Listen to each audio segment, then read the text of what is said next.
स्वागत है। आज हम एक बहुत ही दिलचस्प विषय पर बात करने वाले हैं, श्री कृष्ण की लीलाएं। मतलब उनकी कहानियों के पीछे जो गहरा आध्यात्मिक अर्थ छिपा है उस पर। जी बिल्कुल।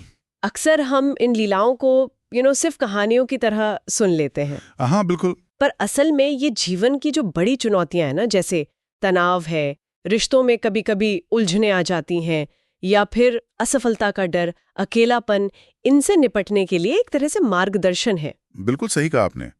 ये लीलाएं सिर्फ मनोरंजन के लिए नहीं है। ये तो प्रेम, भक्ति और आत्म जागृति का रास्ता दिखाती है। आज कोशिश करेंगे समझने की कि कैसे इनके संदेश हमारे आजकल के जीवन में भी शांति और सार्थकता ला सकते हैं। तो चलिए शुरू करते हैं ये ज्ञान यात्रा। सबसे पहले कृष्ण की बाल लीलाओं की बात करते हैं। माखन चोरी वाली लीला तो बहुत ही प्रसिद्ध है। हाँ, बहुत प्यारी लीला है। यशोदा माँ उन्हें बांधने की कोशिश करती हैं, पर वो रस्सी हमेशा छोटी पड़ जाती है। इसमें क्या गहरा संदेश है? देखिए, ये एक बहुत सुंदर प्रतीक है। रस्सी का बार बार छोटा पड़ जाना वो ये दिखाता है कि ईश्वर का प्रेम, उनका स्वरूप, वो अनंत है। अच्छा। उसे आप भौतिक साधनों से या जोर जबरदस्ती से बांध नहीं सकते। हाँ, सही बात है। उन्हें पाने का, उनसे जुड़ने का सिर्फ एक ही तरीका है, निश्चल प्रेम और अटूट विश्वास। निश्चल प्रेम। हाँ, तो जब हम इस लीला पर सोचते हैं तो ये याद आता है कि जैसे कृष्ण बंधनों से परे हैं, वैसे ही हमारी असली शांति भी बाहरी चीजों पर पूरी तरह निर्भर नहीं है। अच्छा। ये समझ हमें जो रोजमर्रा के तनाव होते हैं ना, उनसे थोड़ा पीछे हटकर अंदरूनी स्थिरता खोजने में मदद करती है। मतलब विश्वास रखें तो तनाव कम हो सकता है। हाँ बिल्कुल। जैसे माखन सहजता से मिलता है, वैसे ही प्रभु कृपा से विश्वास रखने पर जीवन के तनाव कम हो सकते हैं, एक शांति मिलती है। ये तो बहुत सुंदर बात कही। अच्छा, इस बाल सुलभ विश्वास से आगे बढ़ें तो भक्ति का एक और गहरा रंग दिखता है रासलीला में। कृष्ण का गोपियों संग नृत्य। जी। और जो हमारी सांसारिक इच्छाएं होती है ना, उनके पूरे समर्पण का प्रतीक है। समर्पण का। हाँ, आप सोचिए, गोपियों ने समाज क्या कहेगा, लोग क्या सोचेंगे, इसकी परवाह किए बिना पूरी तरह से कृष्ण के प्रति अपने निस्वार्थ प्रेम को दिखाया। ये लीला हमें सिखाती है कि सच्ची भक्ति में वो तर्कों और सामाजिक दायरों से परे होती है। दिल का, हृदय का शुद्ध और बिना शर्त का समर्पण ही मायने रखता है। हाँ, बिना शर्त का। जी।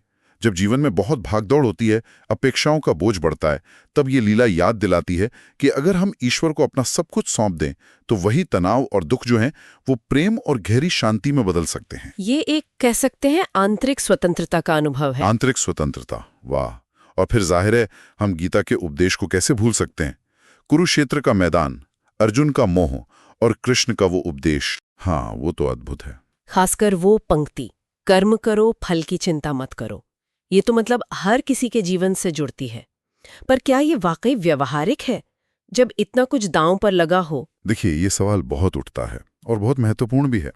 जब कृष्ण कहते हैं कर्मण्यवादिका रस्ते मा फलेषु कदाचना, तो उनका मतलब ये नहीं कि हम लक्ष्य ही ना रखें। अच्छा। नहीं, बल्कि वो ये कह रहे हैं कि अपना पूरा ध्यान, पूरी एकाग्रता अपने कर्म पर लगाओ, उसे अच्छे से अच्छा करने की कोशिश करो। और जो परिणाम को लेकर हमारी बहुत ज्यादा चिंता होती है ना, एक आसक्ति हो जाती है, उससे मुक्त होने की प्रेरणा देते हैं। क्योंकि वही चिंता तनाव देती है शायद। बिल्कुल। अक्सर परिणाम की चिंता ही हमारे कर्म की गुणवत्ता को गिरा देती है और तनाव पैदा करती है। तो फोकस कर्म पर हो, परिणाम पर जरूरत से ज्यादा चिंता ना हो। और वो आत्मा की अमरता वाला सिद्धांत, नैनम छिंदन्ति शस्त्राणि। हाँ, नैनम छिंदन्ति शस्त्राणि नैनम दहति पावकः न चैनम क्लेदयन्त्यापो न शोष्यति मारुतः। जी। यानी आत्मा को न शस्त्र काट सकते हैं, न आग जला सकती है, न पानी भिगो सकता है, न हवा सुखा सकती है। ये समझना कि हमारा जो असली स्वरूप है, जो आत्मा है, वो अजर है, अमर है, अविनाशी है। ये हमें मृत्यु और असफलता के गहरे डर से मुक्त करता है। डर से मुक्ति। हाँ, ये हमें एक अंदरूनी शक्ति देता है, एक स्थिरता का एहसास कराता है।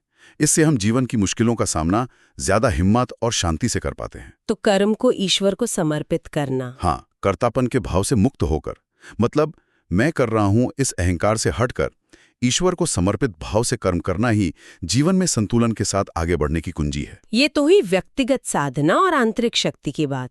पर आजकल के जो रिश्ते हैं, जीवन के उतार चढ़ाव है, क्या इन लीलाओं में इनके लिए भी कोई ठोस सबक है? रिश्ते तो आजकल बहुत जटिल हो गए हैं। हाँ, ये बात सही है और निश्चित रूप से सबक है। आप सुदामा और कृष्ण की मित्रता को ही देखिए। हाँ, वो तो बहुत प्रसिद्ध है। कहाँ द्वारका के राजा कृष्ण और कहाँ वो गरीब ब्राह्मण सुदामा। लेकिन उनकी दोस्ती किसी पद या पैसे पर नहीं टिकी थी। नहीं, बिल्कुल नहीं। वो निस्वार्थ प्रेम, आदर और बचपन की यादों पर आधारित थी। कृष्ण ने वो सुदामा के लाए मुट्ठी भर चावल कितने प्रेम से खाएं। बिल्कुल। ये हमें सिखाता है कि जो सच्चे रिश्ते होते हैं ना, वो बाहरी दिखावे या हैसियत से परे होते हैं। वो दिल की सच्चाई पर टिके होते हैं। आज के समय में ये बहुत जरूरी सीख है। बहुत जरूरी। आज जब हम अक्सर स्टेटस और बाहरी चीजों में ही उलझे रहते हैं, तो ये कहानी एक गहरी सीख देती है। और वो जीवन के सुख दुख में संतुलन वाली बात। गीता में आता है समत्वम योगोच्यते या सुख दुखे समे कृत्वा। सुनने में तो बहुत अच्छा लगता है, पर मुश्किल समय में कैसे साधें इसे? हाँ, ये कठिन है, बिल्कुल कठिन है। और ये कोई एक दिन की बात नहीं है, ये एक निरंतर अभ्यास है। अभ्यास जी। सुख दुखे समे कृत्वा लाभा लाभो जया जयो। मतलब सुख दुख, लाभ हानि, जय पराजय सब में समान रहना। इसका मतलब ये नहीं कि भावनाएं महसूस न करें। अच्छा। नहीं, भावनाओं को दबाना नहीं है, बल्कि उनसे अभिभूत न होना है। मतलब भावनाओं के बहाव में बह ना जाना। ये समझना कि जीवन में सुख और दुख दोनों ही अस्थायी हैं। जैसे लहरें आती जाती हैं, वैसे ही ये भी आते जाते रहते हैं। ये समझ हमें एक गहरी स्थिरता देती है। धीरे धीरे अभ्यास से। हाँ, धीरे धीरे अभ्यास से हम परिस्थितियों पर अपनी प्रतिक्रियाओं को नियंत्रित करना सीखते हैं। और जहां तक अकेलेपन की बात है, तो ईश्वर के प्रति जो प्रेम है, जो भक्ति का भाव है, वो उस खालीपन को भर सकता है। अच्छा। जब हम सेवा भाव से कर्म करते हैं, दूसरों के लिए करुणा रखते हैं, तो हम एक बड़े उद्देश्य से जुड़ जाते हैं।